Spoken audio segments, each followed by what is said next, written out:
Gimana mau nagih hutang kalau tiap aku datangin dia selalu ngehindar? Siska menggulung-gulung kertas buram dengan sekuat tenaga. Emang totalnya berapa? Rina menyeruput es tehnya.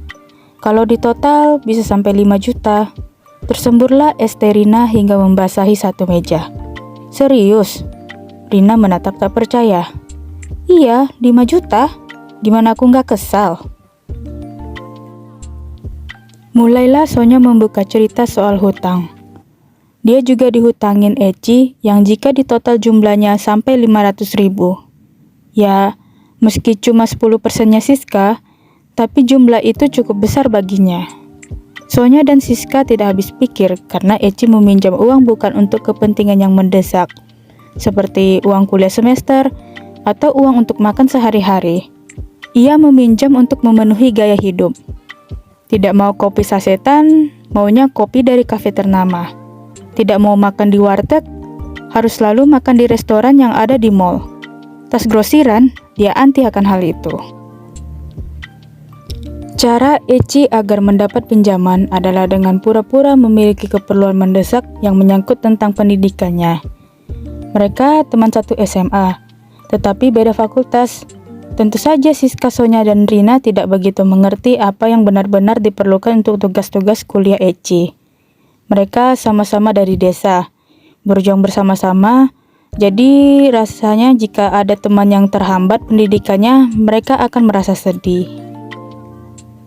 Ternyata lambat laun melalui media sosial, terlihatlah gaya hidup apa yang saat ini dijalani Eci.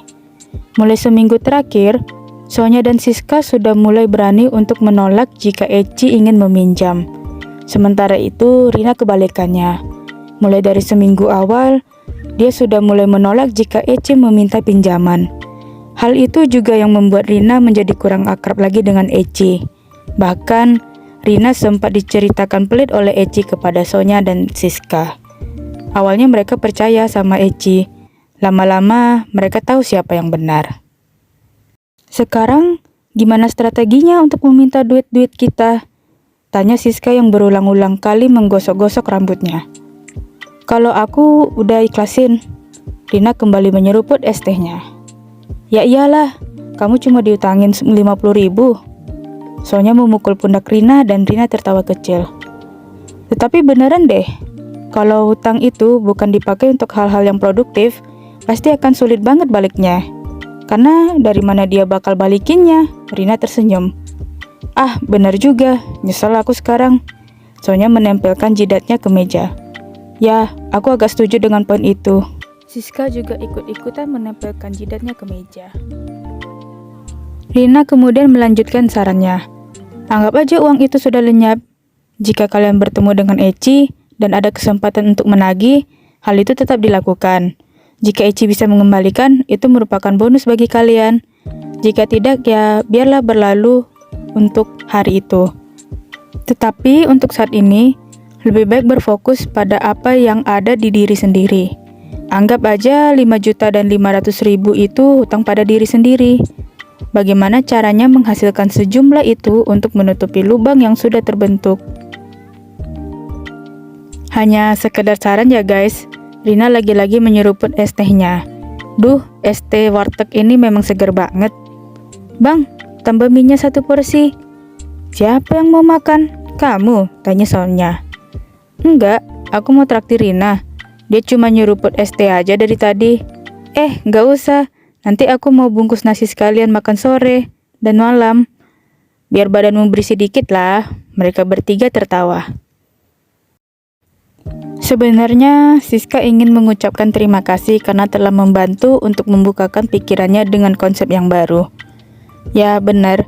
Ketika solusi yang satu tidak bisa dilakukan, yang mana menagih hutang dari si Eci, harus dicari dan dicoba solusi lainnya, yaitu menambah penghasilan sendiri, yang mana lebih jauh terkontrol daripada menunggu-nunggu ketidakpastian entah kapan Eci akan mengembalikan uang itu. Butuh waktu yang tidak sebentar, 2 tahun lamanya. Bahkan setelah mereka bertiga lulus kuliah, barulah penghasilan 5 juta tercapai.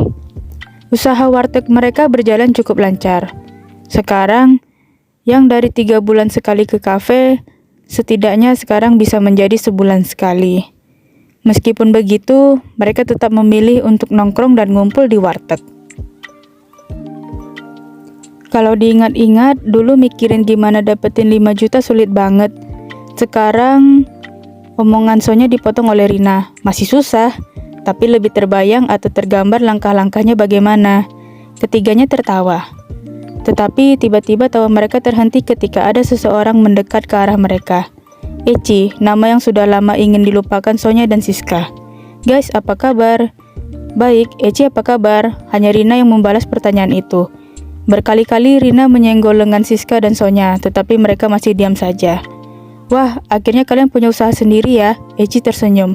Rina tersenyum tipis. Kemudian Eci duduk di samping Rina. Sementara itu, akhirnya Sonya dan Siska membuka suara hanya untuk izin melayani pembeli warteg mereka. Rin, aku butuh bantuan untuk uang semesteran. Maaf, sekarang kamu target lulusnya berapa semester lagi, Ci? Itu Eci menunduk. Mungkin butuh 1 tahun lagi untuk lulus, ya 2 semester lagi lah. Berarti butuh berapa? Eci tersenyum bukan main. Dia berhasil membuka hati Rina untuk membahas berapa uang yang dia butuhkan. Sonya dan Siska saling menatap dan mereka tersenyum seperti mengerti satu sama lain. Kemudian, mereka berjalan mendekati Eci dan duduk di sampingnya. Butuh berapa? Tanya Sonya. 1 semesternya butuh 2.750.000, jawab Eci. Oke, kita bantu kamu, kata Siska. Eci tersenyum bukan main. Tidak menyangka akan semudah ini dapat tambahan uang lagi untuk berpesta malam ini. Rina terkejut dengan reaksi Sonya dan Siska yang tiba-tiba semudah itu mau membantu uang sekolah Eci. Jadi, kita udah ikhlas sama utang-utang kamu. Jumlahnya sama kan dengan jumlah uang semester kamu? Semangat kuliahnya ya. Rina yang ingin tertawa segera menutup mulutnya. Tidak menyangka ternyata itu maksud dari Sonya dan Siska. Tetapi baru 3 detik Rina menyipitkan matanya yang menahan tawa. Tiba-tiba matanya terbelalak ketika Eci mengucapkan kata-kata kotor untuk mereka bertiga dan kemudian keluar dari warteg mereka dengan mendoakan agar usaha mereka jatuh. Tuh kan, belum berubah juga. Sonya menggeleng-gelengkan kepala. Yang penting, masalah perhutangan dia ke kita udah lunas. Biarlah dia berhutang dengan dirinya sendiri sekarang, ucap Rina. Dan sekarang, mereka berfokus pada apa yang mereka bisa kendalikan, bukan kepada apa yang tidak bisa mereka kendalikan.